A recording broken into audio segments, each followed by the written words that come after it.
Good afternoon. Welcome back to the B&H event space. And today you are tuned into the art of balancing ambient and artificial light. Nobody does it better than our guest joining us now, Sony Artisan of Imagery, Scott Robert Lim. Scott, what's going on? Hey, thanks for having me again. You really challenged me on this lecture when you wanted me to talk about it because I thought, well, doesn't everybody do it pretty good? Then I had to start thinking like, why does he see tons of photographers, so why does he separate mine out? And so I had to really think about like what I do differently than other people, and it forced me down into some interesting things that I discovered. I can't wait to share it actually. I love it. Well, huge thank you to Sony. Huge thank you to Scott Robert Lim for joining us. Really, really, really pay attention, everybody. This is, if you look through a folder of his images, you will not know 90% of his lighting schemes. So this is why he's here talking about this today. I'm going to turn it over to you, Scott, and I'll remind everybody, if you do have any questions, get them into the comment section on YouTube, Yes, and I'll see you in a bit for some Q&A. you got it. Okay, let's see here. Okay, so I kind of changed the title a little bit because it's really about the art of light sculpting, right? Like, how do I craft this light? How do I kind of add it onto my subject and into my background? It's kind of like sculpting something. And it's kind of takes a long time to figure out your signature style and how to do it, how to work with your tools and all that kind of stuff. But basically, it's going to talk about how I balance artificial light with ambient light and how I get my look doing it. So I had to really think about, well, what is my style? And I think I basically borrow from like four different types of lighting um, techniques, right? One is cinematic, and cinematic is all about ambiguity, right? When you watch a movie, you don't think, oh, they're putting a video light on them. I can tell, right? So whenever you watch a movie, it's supposed to be very organic and natural. And that's really a lot of part of my style, the cinematic. And then you have to be sure that it just looks kind of almost in a way very natural, photojournalistic, right? Even though it's not photojournalistic, you're making it look that way. Then I'm a portrait artist, right? And I love using soft light. I love using hard light. I use a lot of short side lighting, which I'll get into. And I've shot a lot of weddings, and that's kind of all part of my makeup too. Then on top of that, I love shooting fashion. What's fashion about? Fashion's about color and detail and texture, right? And even the way I pose has kind of a fashion forward feel to it. So I like that, and that's blended into my work. And then even when I used to submit for a lot of awards, you'd have to kind of do this fine art type of style, which basically you have to post process your images and light them as if it's kind of like a painting, like a Rembrandt painting and things like that. So I took a lot of styles from, I guess, classic painting and put it into my work too. So, what is that? I basically have four different styles created about by seven principles that I'm going to share. In reality, there's probably about 25 principles, but we only got an hour here. So I'm just going to go with the top seven and go from there. And if you have a bunch of questions to feel free to ask later on too.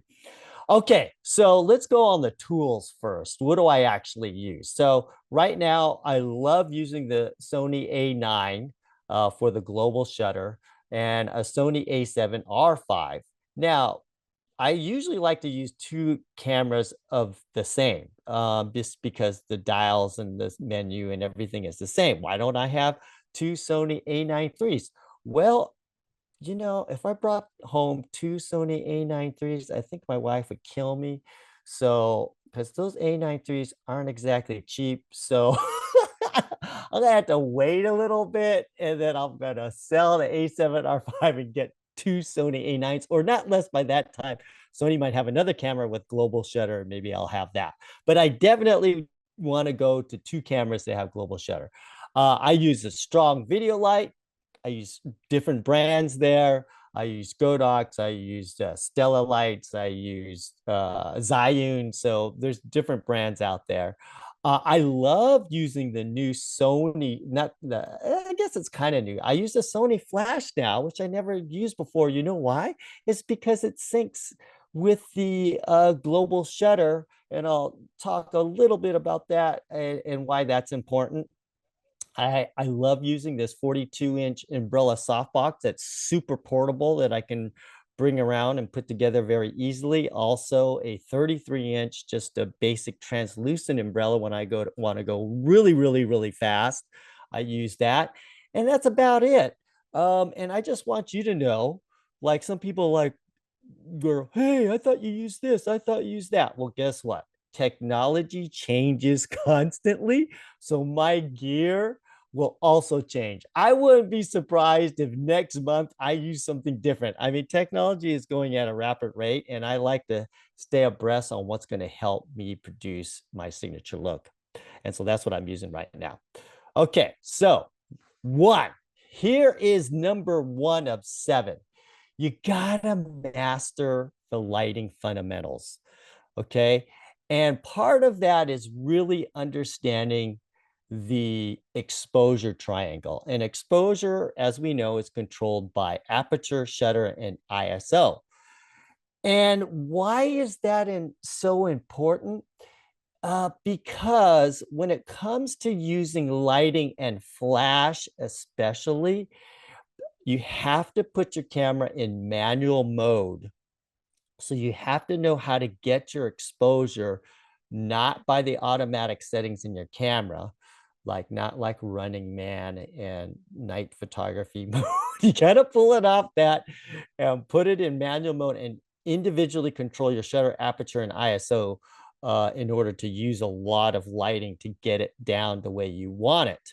And there are shutter limitations according to the flash that you use. So let's say you are arriving at the exposure and you're at, 1/3000th of a second, and then you're using a particular flash and you can't go above 1/250th of a second.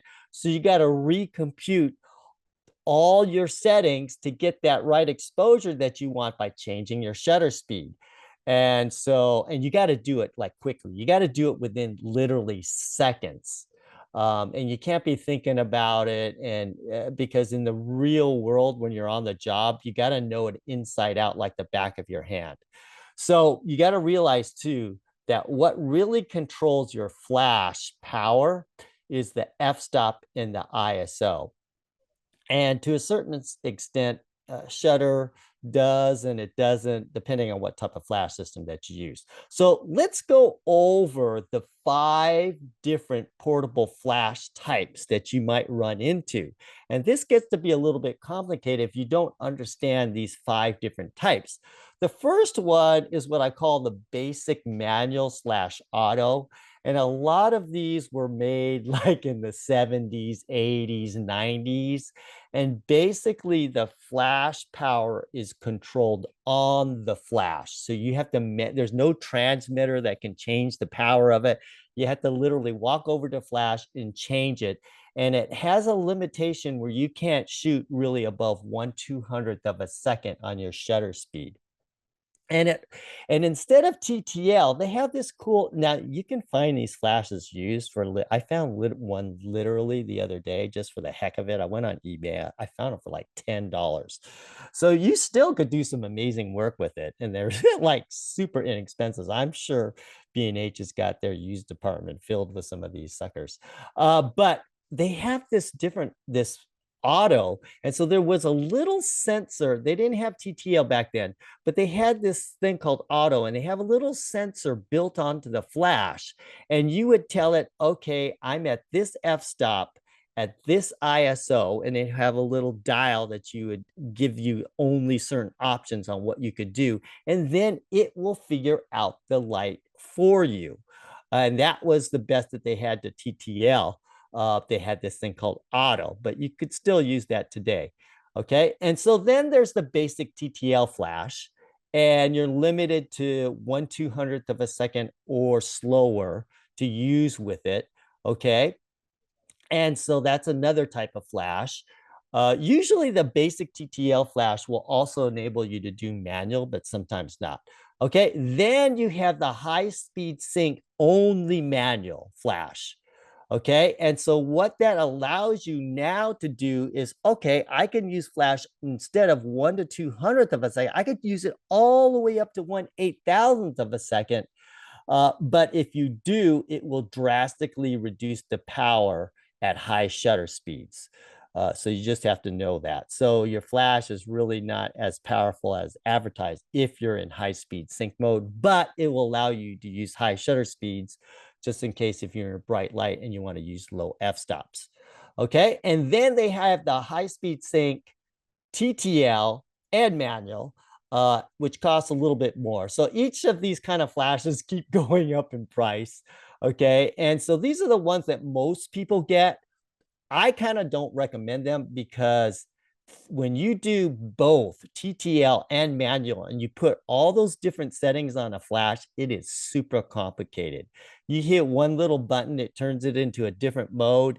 And there's all these different options on the dial and this and that. And it's really hard to navigate around, especially if you're not using your flash every single week.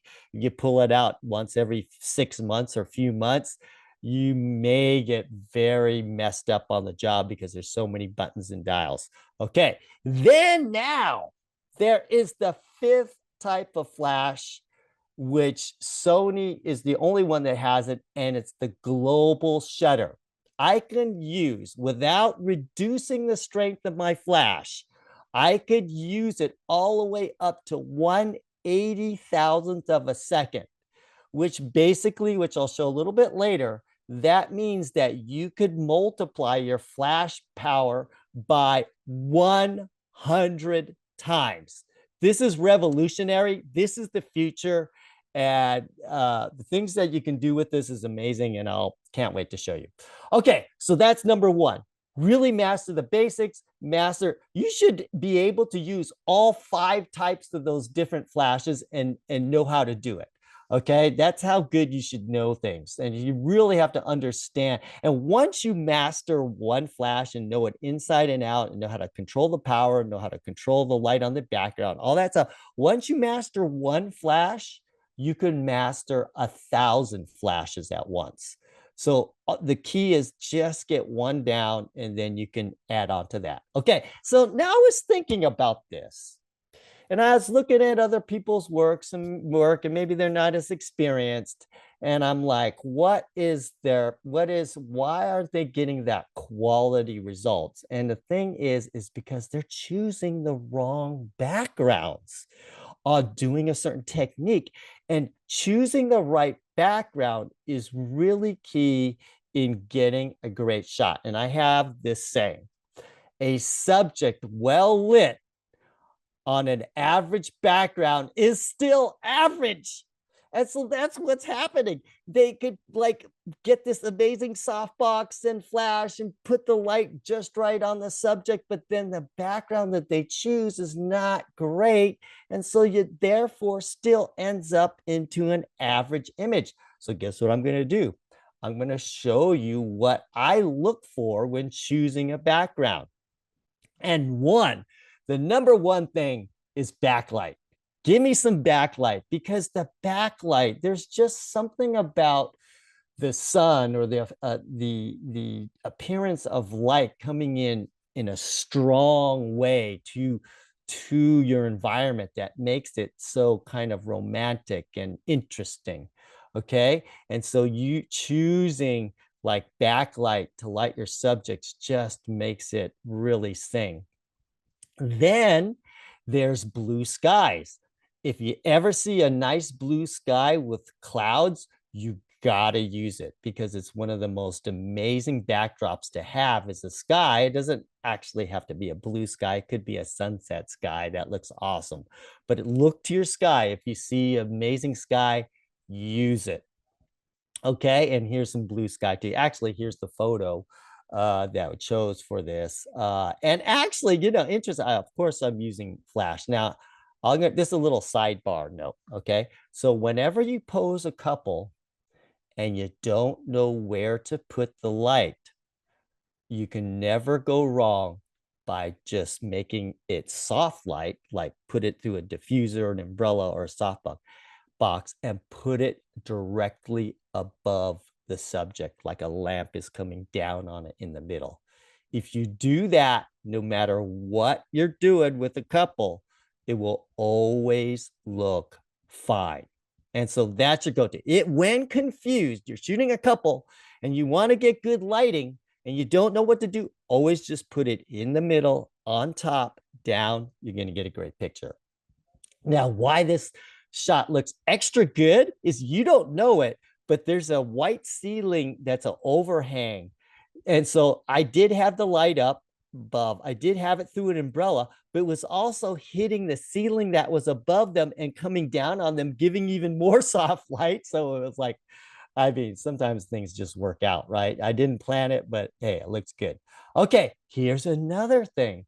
Look for glowing trees. So when the sun is coming through the trees, it makes the leaves glow, and that is an amazing backdrop. So if you look for that, you can find that. Literally, this tree, I was in Detroit when I was doing this workshop, and this was literally a parking lot right next to the parking lot. If you would have saw where this was, it was like, you're gonna shoot there. But hey, that's where the good light was. That's where the glowing trees were. And we used it, and it's like amazing. So look for that. And then here we are. Derek would recognize this place. This is in Central Park. And what am I looking for? Look at those glowing leaves and branches behind the subject. And so when I see that, I'm going, okay, I'm going to use that as my backdrop. Guaranteed good shot. Now, also, when you're indoors, look for lights. Lights are always key and add interest into the story. So background lights are key. And part of using background lights indoors to make it look cool is using a low f-stop. So you get those lights and you get those bulbs that get to be really blurred out and big. So if you use a longer lens and a lower f-stop and you zoom in on your subject, those lights get bigger and bigger and bigger. So that's something to remember. And so I love looking for lights wherever I am. I love looking for them. I blur out the background and it's like an amazing backdrop. So I'm just look for those lights. That's huge. And when I'm indoors, that's like the number one thing that I look for is lights. Okay, outdoors, if you see those lights, right? This is in Chicago underneath. We're probably going to be about run over any second here, but we're right in the middle of the street. But I love those kind of leading lines and those lights and how she's kind of set up by the archway. And I've looked for that type of thing. Here I'm in Paris. And you see repetitive highlight and shadow. Do you guys see that on the columns? Whenever you see repetitive highlight and shadow, it's guaranteed awesome shot, guaranteed. So if you can see it and use it in your background, and then especially if you just blur it out, it looks really cool. And it doesn't have to be columns all the time. It could be something like sheets, anything with texture on it.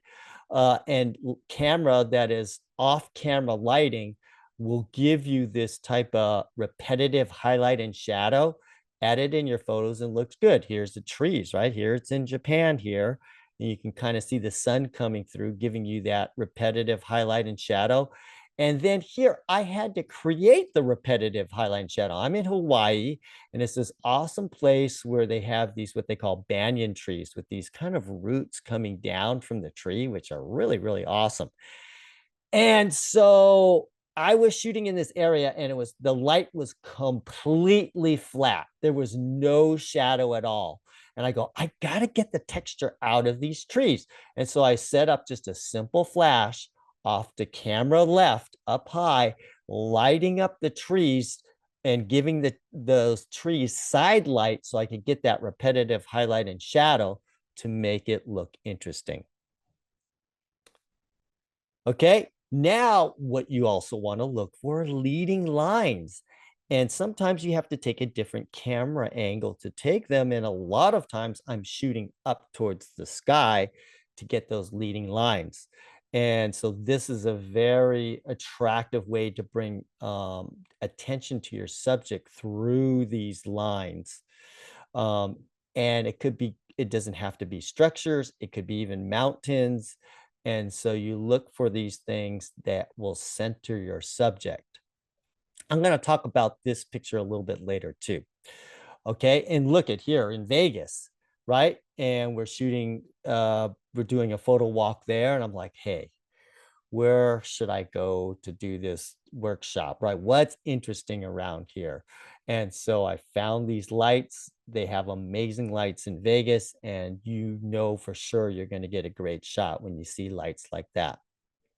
And so part of the leading lines, it also shows depth. I hate doing those shots where I'll do it once in a while, where the subject is pressed right up against a backdrop. Because as being an environmental portrait artist, you need to show depth. You need to give a sense of where you are. And it's always more interesting when you have depth in your images and you need to look for that, right? And even if you get into elevated places, this is on top of the Sony building, which is pretty cool. We had special access to go shoot up there, and now you look at the depth that you can see. So if you, a lot of times you take a higher angle, you could get that depth and add it into your photos. It's going to make it a lot interesting. Okay, now let's get into it. So we talked about all the different, choosing your background is super important. Now we're going to actually get into doing it, right? And the different methods. And so you want to combine the artificial light and the ambient light to give you a look that looks really great. And the first method to do is the equal matching technique, meaning that the exposure on the subject is somewhat equal to the background exposure. And so when you have both of those equal, you see everything, right? And it gives you a sense of you're there, right there, okay? And it looks natural. And so let's get into a little bit on how to do this. Now, look at this photo.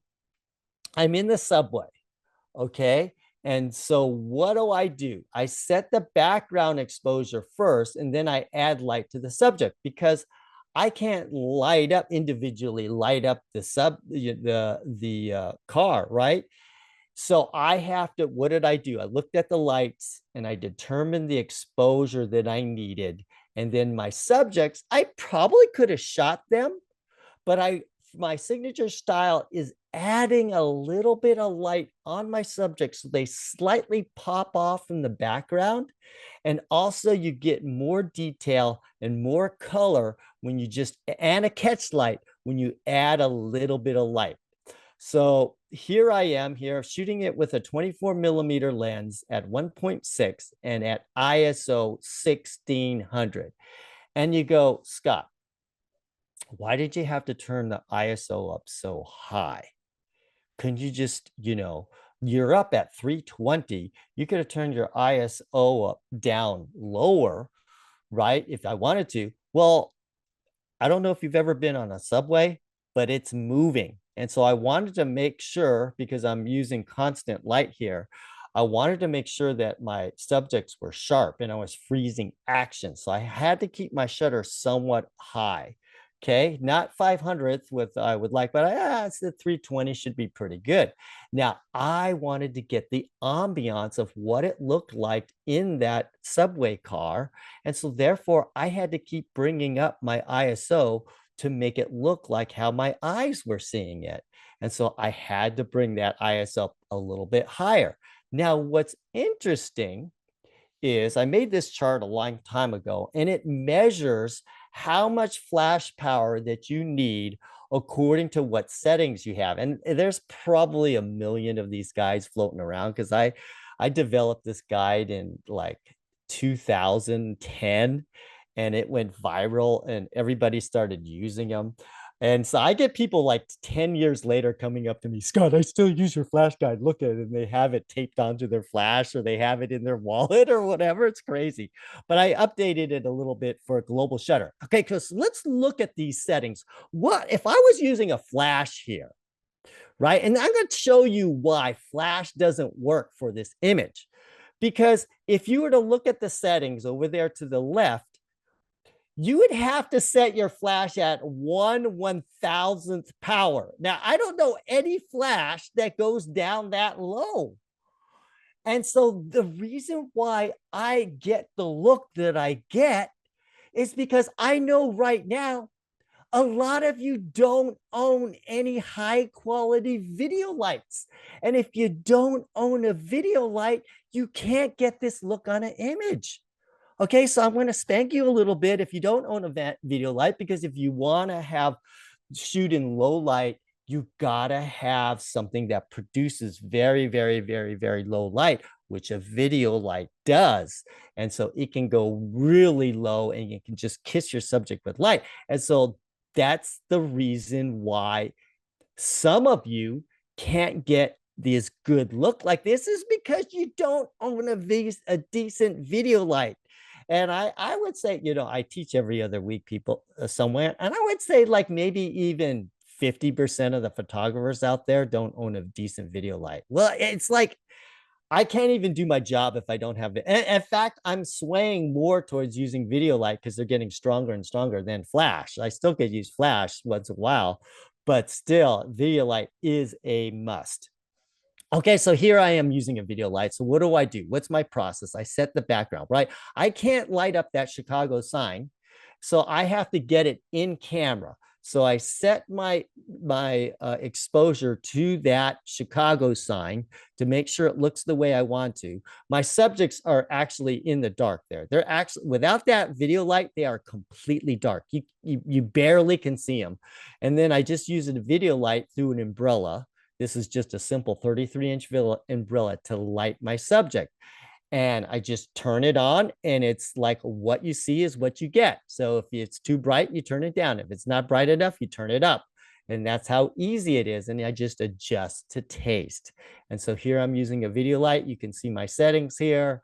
ISO 1600, right? And so it just needs a little bit of light on my subject. I don't need to use flash. I was out doing this workshop, okay? And I would see people at night bringing out their AD600. And I'm like, bro, that's a wrong choice. That puts out so much light that at the nighttime, you don't need it. It won't even get down low enough. Sometimes I'll bring my 8200 and I'm like, this don't work because it's too bright. Even the 8200 is too bright for me. And sometimes flash is too bright. So that's why I use a video light. Okay, here's another image that I want to talk about, how a lot of photographers just learning flash would really screw this image up. Okay, and so if you look at this image, you'll notice that I just kissed it with a little itty bit of light. And what a lot of photographers like to do, especially when they first learn flash, to go, oh, I'm going to do those dramatic shots and I'm going to make the subject, I'm going to get my little snoot on there and I'm going to get the subject really bright and make everything dark behind it. Well, in this case, when you're shooting an overcast, if I made my background darker than it is now, you would lose all the detail in the mountains and it would just look like a black glob out there. And that's what happens, is they don't balance that light and realize they just need to kiss the light, and just with a little bit of light. And so you can see I'm shooting this with a 50mm 1.2 lens. Okay, and it doesn't need that much light at all. Okay, so one common mistakes you don't own a video light. Okay, because sometimes you just need to kiss that light on the subject, and that's what it is. And two, you just overdo it with the flash power on your subjects, and you make the background too dark, especially if there's not a lot of light on the background. Now, if it was full sun and there was a bright light on the mountains, then yeah, you could use bright light on your subjects, but there's not a lot of light on the mountains because it's overcast. So just put a little bit of light on your subjects to match it. Okay, now here's again, I love the texture in the background, so I chose, ooh, she's wearing black. I'm gonna pop her with the yellow and have it contrast. And let's kind of look at the setup here. So I'm shooting with the 16-35 2.8, and here's my settings. So if I were to use a flash in this case, I would have to put my flash at 1/128th power. Okay, now I'm putting it through an umbrella, so I'm losing 2 stops. So I'd have to up it to about 1/32nd power with my flash, which is hardly anything at all. And when you're at 1/32nd power, 1/64th power, that is the perfect time just to use a video light instead. And so that's what I'm using here. I'm just using a little video light for that catch light, but I'm not overpowering it. I'm just adding just a little bit to take the shadows away from the subject, to make it look good. And that's what I do a lot of times, is I'm just adding a little bit of light, not overdoing it.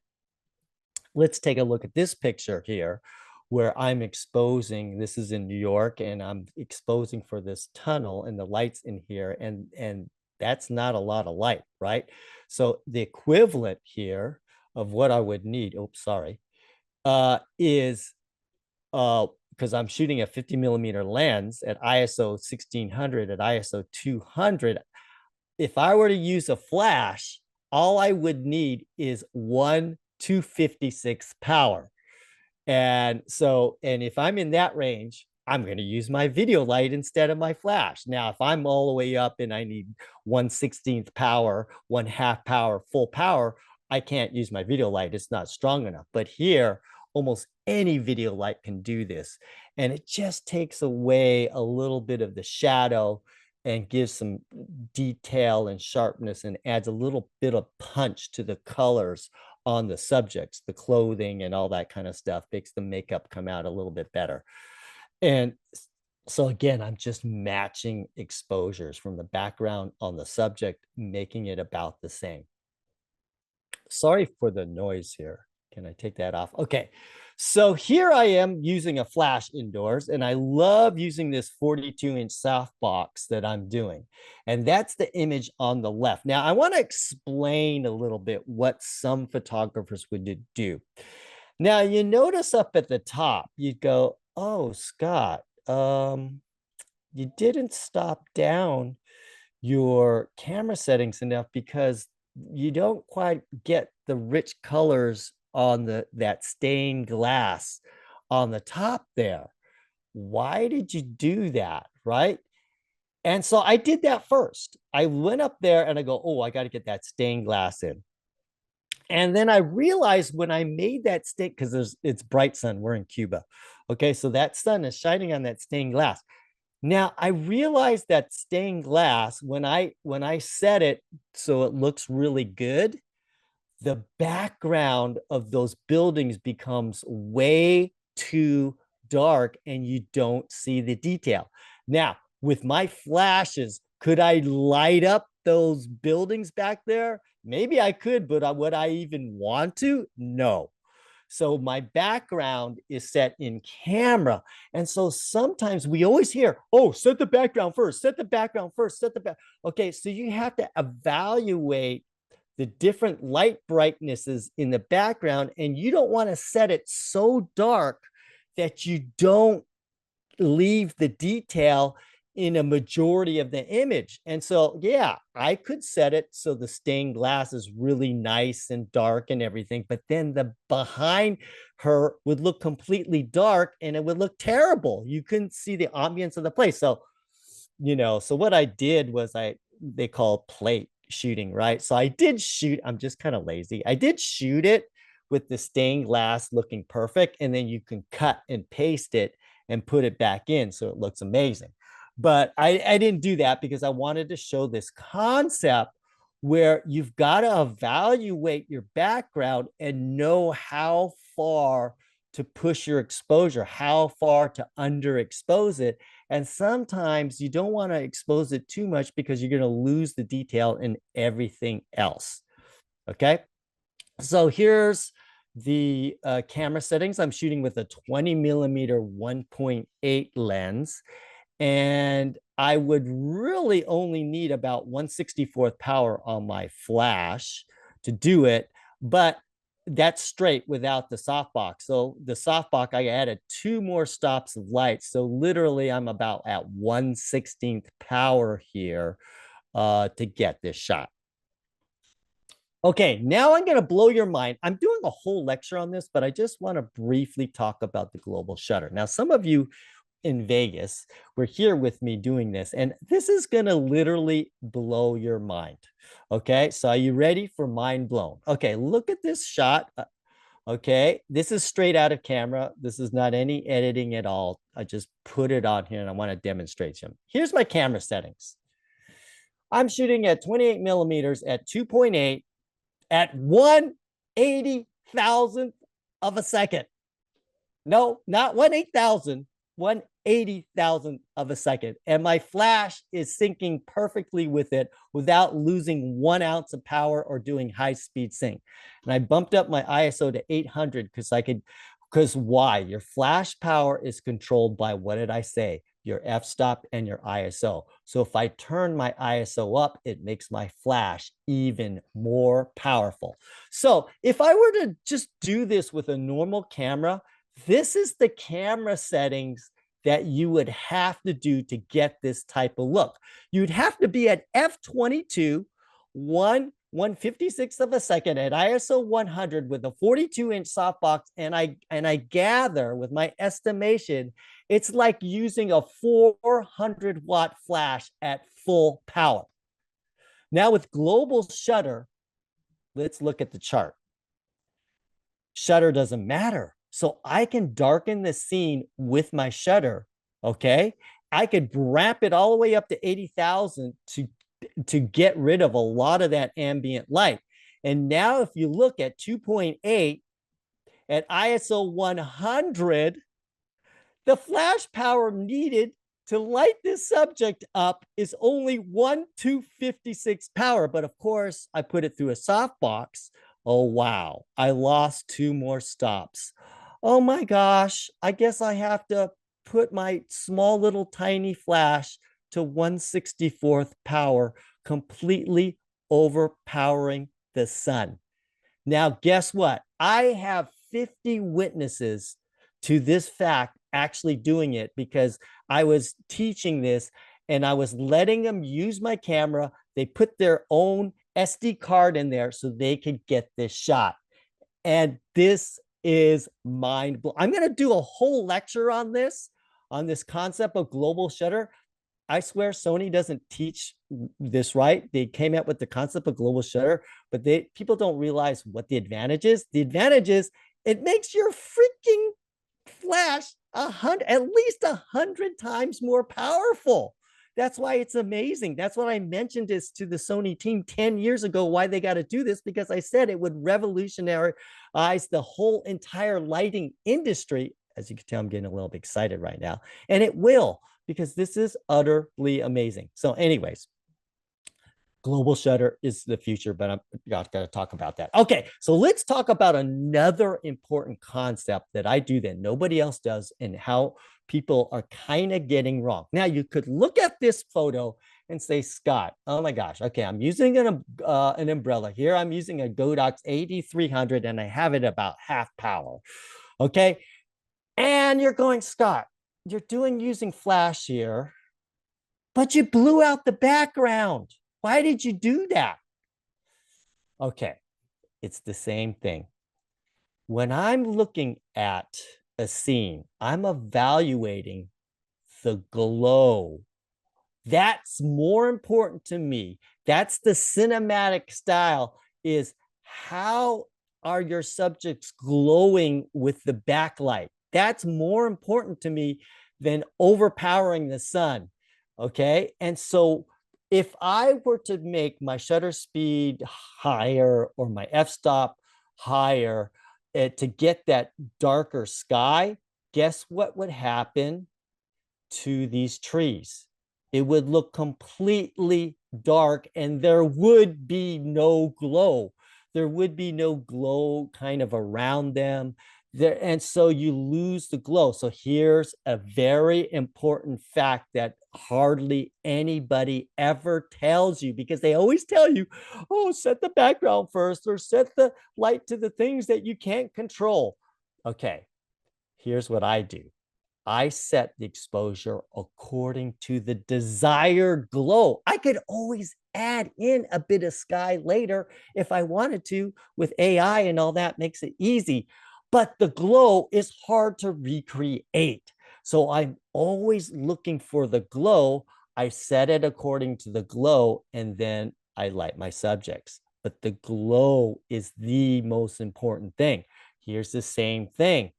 So what if I blow out the background and I added a sky back there because I blew it out? Why? Because I'm setting the exposure because I just want that glow around her beautiful red hair. If I underexposed it and I did get the sky in, which I could have got the blue sky in, there would be no glow because you underexposed it too much.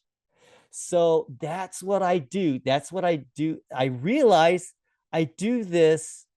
I think that's why people, when I'm on a workshop, they're always asking me what my settings is, which is a pet peeve. I hate it when people ask me what my camera settings are, because that should be like basic, or you should just learn to try to figure it out.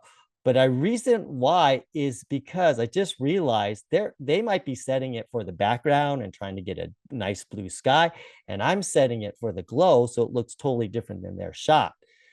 And so I realized that technique, really, that's what I do. And I do blow out a lot of skies. I just add it later. Okay. But my signature style is looking for that glow. And so when I get that glow in, the light needed on my subject is not that much.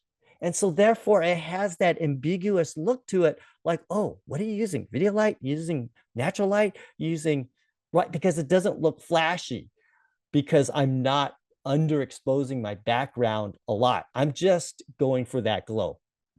Here again, same thing. I'm shooting up towards the sky. I see the glow. It's like very high sky.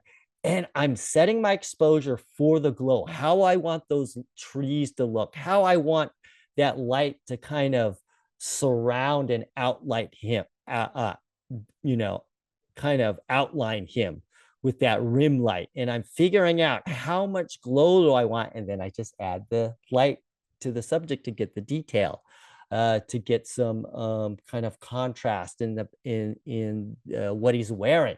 So I'm setting the glow first. Here, I had to create the glow because she was completely in the shade. And so what I did was I took an 8200 to get that glow, and I fired it behind her.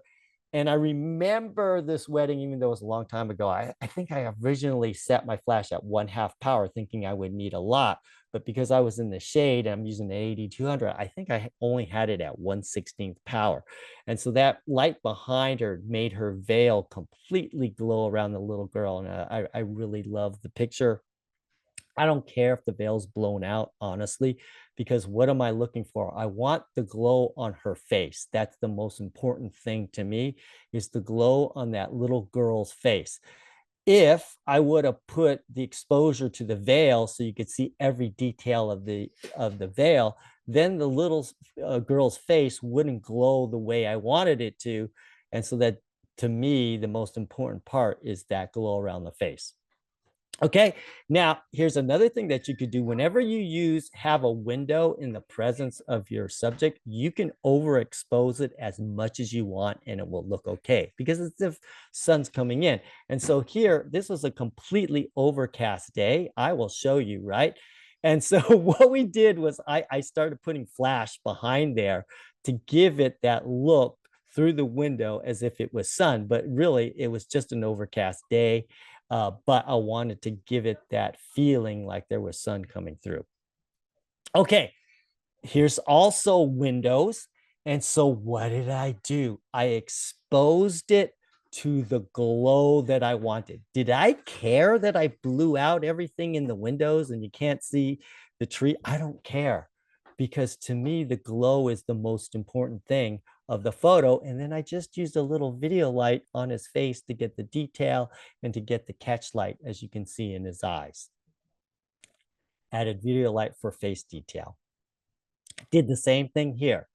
This was in Italy, and I put her by the window and I overexposed the shot until I saw the glow on her face. And I kept on overexposing, overexposing. I saw the glow on her face. I go, I like that. And then I added a little bit of video light on her dress to pop in the detail. Okay. And so but what was first? I set according to the glow. Did I really care that I blew out the background? I mean, this photo has been published in a lot of different national and international magazines. They obviously love the shot. And so they didn't care I blew out the background, right? But to get the detail on her beautiful dress, I used a video light to bring back the detail. Okay. All right, so let's talk about that. Let's go into, that's number 4 principle. Let's go to number 5 for doing fashion type of work. And I love using direct flash. And so when you do fashion, fashion is a lot of detail, it's a lot of sharpness, and you could use direct flash. And you kind of want to take away all the shadows to make it give that commercial look. And you can even look at the horse. He looks amazing because he's getting some lighting too. And so the horse looks amazing and the subject looks amazing. And let me show you the little setup that I'm doing here. And so we all taken our bare flash and we're just firing it. Even though the direct sun was on the subject, it still leaves a bit of shadow here and there. So I love using my flash to just take away all the shadows to give it that fashion forward feel to it. And you can see some other images that I'm doing using this same technique. Exposed for the background, right? You see a big, beautiful sky, and then you're just adding flash to take out some of the small shadows on the subject. And look at, even the horse looks amazing. I keep on, these horses were great, but I love doing this in Cuba. We had a great time doing this. Okay, now also you don't have to use a flash. Now here I'm using a reflector. Okay, now this is the magic of AI, because I saw the wings and I go, ooh, that looks like it should be in the desert. But actually it was in Melrose Street in Los Angeles. But we used a reflector. So instead of a flash, a lot of times you could just use a reflector, even if you don't even own a flash, or a flash is too complicated to you and you're in bright sun and you want that fashion feel to it. You could get put the subject behind the sun, use a reflector, make it light evenly, and you will get that kind of fashion feel to it. Okay, now getting close to the end here. We're at 6 rules. And now I know a lot of you, when you love to shoot flash, you love to use those dark backgrounds, right? Now, I'm going to show you how to do it, but how to do it the right way, so it doesn't look like, oh, you're just lighting up the subject and then everything behind it looks completely dark. I'm going to give you some rules on when and how to use a very dark background. So take notes, okay?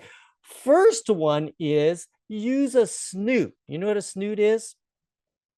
So do I show it? I think I show it a little bit later. So what was the steps on this? It's in a kind of a dark, it's indoors. So I'm exposing for the lights in the background. So I'm getting those the way, the glow that I want those lights to look. Okay. I want those lights in the background to have a certain glow to it. So I set my exposure to that. She's completely dark at this point. Okay. But I got the glow on the background. Then I snoot the face. So I just got a little light directly just at the face, and then everything else is dark. I go, well, Scott, and if you light the face like that, then everything is going to be dark. How are you going to get the detail in her dress? Because she's wearing black too on top of that. Well, I use another light through an umbrella that's softer and wider, and I just turn it on to open up the details in the rest of on her of the couch and on her dress. So I'm using two different types of lighting here. Here's my camera settings, right? So I have a snoot that's just right on the face to give me that look. And then I use a light, another video light through an umbrella to open up the body part, but I make it lower in exposure level, lower intensity than the face, because the face is always the brightest, right? And so the rule is your eye goes to whatever's brightest and sharpest. And so if you make the face the brightest part, they're going to look at that first, and that's what you want. And so I use this technique a lot and I love it. And here's the same thing. I'm outdoors. And so I have a little snoot right on the subject's eyes. And then what's lighting up his body? Is lighting up his body is another flash or video light going through an umbrella to light up his body. Did the same thing here to give that different look. And I love doing this technique. And then when you do that, when you snoot the face and you light the body, you can make that background really, really, really, really dark. It's just that you don't, if there's a lot of details back there, you just don't want to like, you want to make sure that you still see the details, and that's important. That's the camera settings. I'm using global shutter. Look at my shutter speed, 12,800. Okay. That's insane because I'm trying to make it really, really dark. Okay. So here's another one where I didn't really use a snoot, but I use what they call a strip reflector. So what you could do is take a mirror and then just tape off everything. So there's just a little strip of mirror showing. So I had a video light behind the subject shining right into my little strip reflector, and it shines just a little bit of light on the eyes. And so therefore with one light, I get a backlight and I get a little front light that gives you that kind of snooted look. And you can make the dark ground very dark. I recommend just adding some bright spots in there just so it doesn't look all completely dark. Now, if you're in a dark setting, let's say you're shooting here. So I'm at this workshop and they got this studio, which was pretty awesome. And you're in a really, really dark environment like that. The best way to light your subject is just to snoot them, because you don't want their whole entire body lit. Like if I took a flash and I lit her whole entire body without any kind of shadow, it would look like it doesn't match. So I'm trying to match the environment, because the light is just kind of snooty on everything. Then you put the same kind of light on your subject and to match the environment. I did the same thing here. I'm in the studio. I had these cool lasers, and we just took the video light out with the snoot and I just lit the face. But as you notice, you can still see his shirt, even though he's wearing a black shirt. I didn't expose it, or I didn't post process it where I lost that detail of that shirt and was just a black glob. So even though you're doing these dark backgrounds, make sure that you still can see the detail of the darks. Okay. And so now that's one technique, is using a snoot. Here's the second one. If you want to create a dark background, use side light. Put the light to the side and the nose goes towards the light. And so here I'm side lighting my subject, and then I have another video light that's going in back of the water to light that up behind her. But I can make it everything dark here and it looks good. See, side light. If you do side light, you can make the background almost as dark as you want it. Here's another side light photo. Okay, here I am in Hawaii. It was completely overcast. The subjects looked completely flat. And then because there's no light on the subject, you couldn't get a reflection. So if you're in flat light like this and you want a reflection on the ground and you want it to appear to look as if the sun was shining on the subject, I took my little video light, I put it camera left off to the side, and I used side light, and I could create this moody shot by doing the side light. If I did front light, it wouldn't work as well. It wouldn't be as believable. But because there's a lot of shadow on the more shadow you put on your subject, the more darker you can have your background.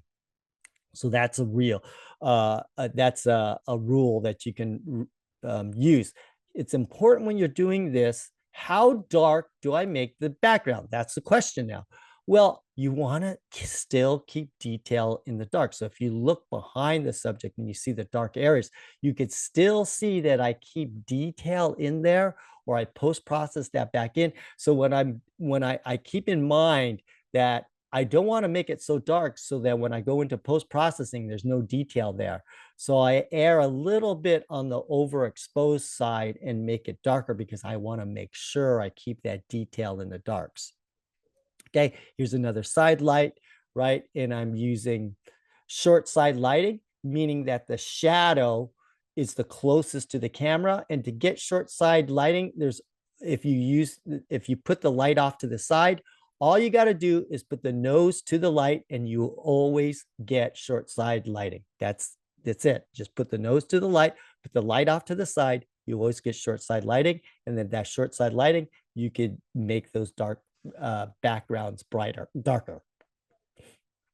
Here's another one here, side light, same thing. Okay. So here's another one. And this is very compelling because they got leading lines, right? And I'm using side light. I could make that background dark as I want, pretty much. I'll darken it down until I start to lose detail in the darks, and then I'll back it off a little bit, and that's as dark as I go. Or if I want it super dark and I can post-process it, some of that detail back in with a brush or whatever, then I'll do that too. Okay, side light, again, you got side light, you could go as dark as you want, but it will still look natural. I'm going to end pretty soon. Okay, so here's another thing that you can do is rim light. If you use rim light, you can make your dark grounds dark. Okay, that's another rule that you could do. Rim light, you can make it dark, but I'm still keeping detail in my background. Rim light, they're holding a video light behind them, and I'm making it all dark, and it still looks good. Now, here's another rule if you want a dark background. If your subject is wearing dark clothes, you have the liberty of making it dark. And so they're wearing dark clothes, and I made it very dark, and I could show you the post-processing later. Here she's wearing a dark fur coat, and I made the background dark. I just put a purple video light against the backdrop to match the dress.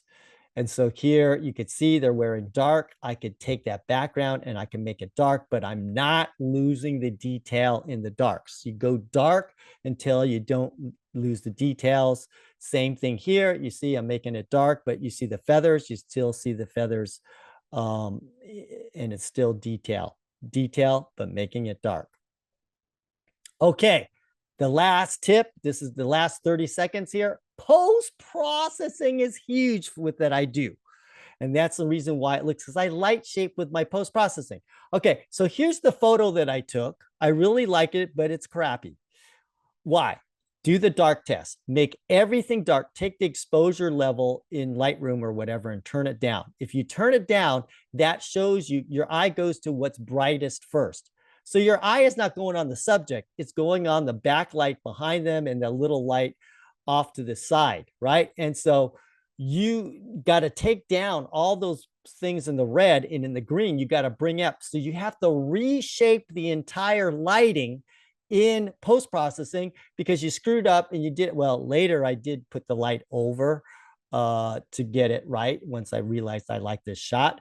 But I'm just doing this to demonstrate the power of post-processing. And so light needs to be rebalanced, but you could do it through post-processing. Okay, so here's the before, and then here's the after, right? So you reshape the light, and I do this a lot. But because you didn't see if you didn't see the before, you would it would look natural somewhat to you. And I do that a lot. I reshape everything. So here's that picture before, but she's wearing dark, so it gives me the liberty to darken down the back too. Now, I wish I had the light more off to the side. It would look even better. The light on her, it's too flat in my, but I'm teaching a class and I got to let 20 other people shoot. So I didn't really get the lighting right, but because she's wearing dark, you have the liberty to bring everything down. Here's the same thing here. I shot this. I didn't underexpose it too much because the plane is dark and I didn't want to lose the detail in the plane. And so, but because everything is dark, it gives me the liberty to bring everything down and add a sky, but I still have the detail in the darks. Okay, one more photo. We're going to be ending here. I know I'm running out of time. And so here it is. Same thing. Scott, you're using a flash here. I'm using a AD 400, I believe. How come you didn't make the sky darker? Well, if I would have made the sky darker, then all that detail in the plane, right, is going to get super, super, super dark, and it's going to be too dark. So I go according to the darkness of the detail, and then I add my flash, and then in post, I reshape the light to give it that kind of fine art feel and reshape everything there. Let me give you the summary of the 7 things. Master the fundamentals, choose interesting backgrounds. You got to use the equal matching technique where the light on the subject matches the background. Set your exposure according to glow, which is the most important thing. Direct flash for fashion. I gave you all those different rules for creating dark backgrounds, and then your post-processing for light shaping, and we are done. So I can hand everything back over to Derek, and I wonder if he's got any questions or if we have any time. I know I'm a few minutes over. But does anybody have any questions? Yeah, we got time for a couple questions. Start it right here. You mentioned, so Dave wanted to know, what is a decent video light? You mentioned everybody should have one. Okay. I use different ones. I use a Stella Pro Light Reflex, which is great. I also use a Zhiyun like C100, which is really good.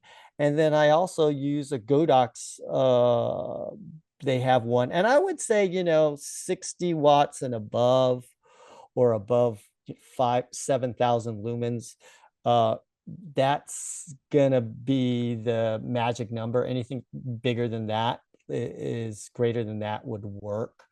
And you want to be able to you don't necessarily need to overpower the sun. It's nice if you can, but as long as you can light it in shade, I think that's as strong as you need the video light. And basically that's the same power as, let's say, 1/32 to maybe 1/16 power on a flash. Okay, so a flash is 100 times stronger than a video light. And then with global shutter, the global shutter makes it 100 times stronger on top of that.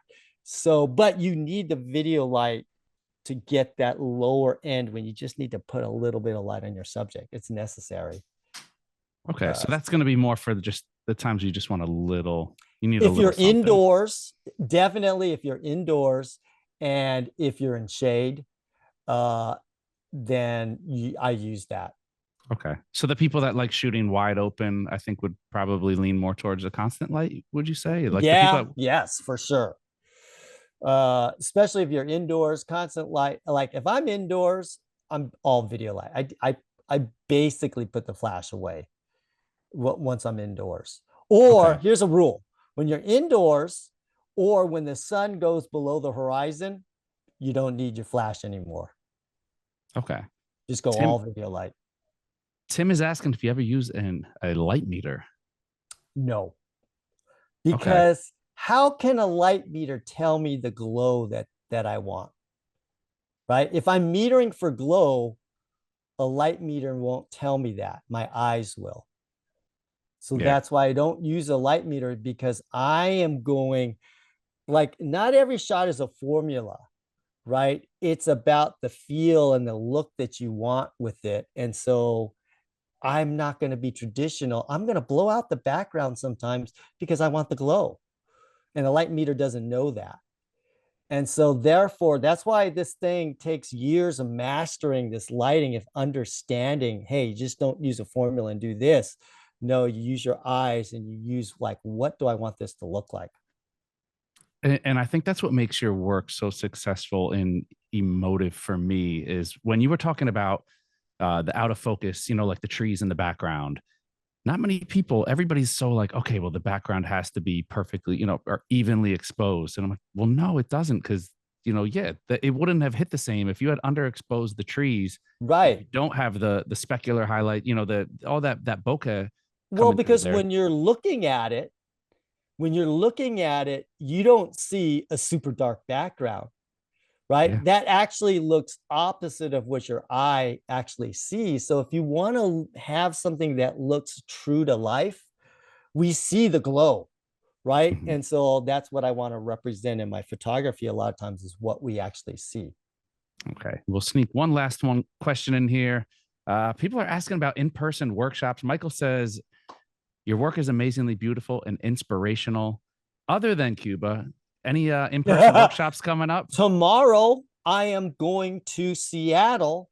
So if you're up in the Seattle area, I'm doing some free workshops up there.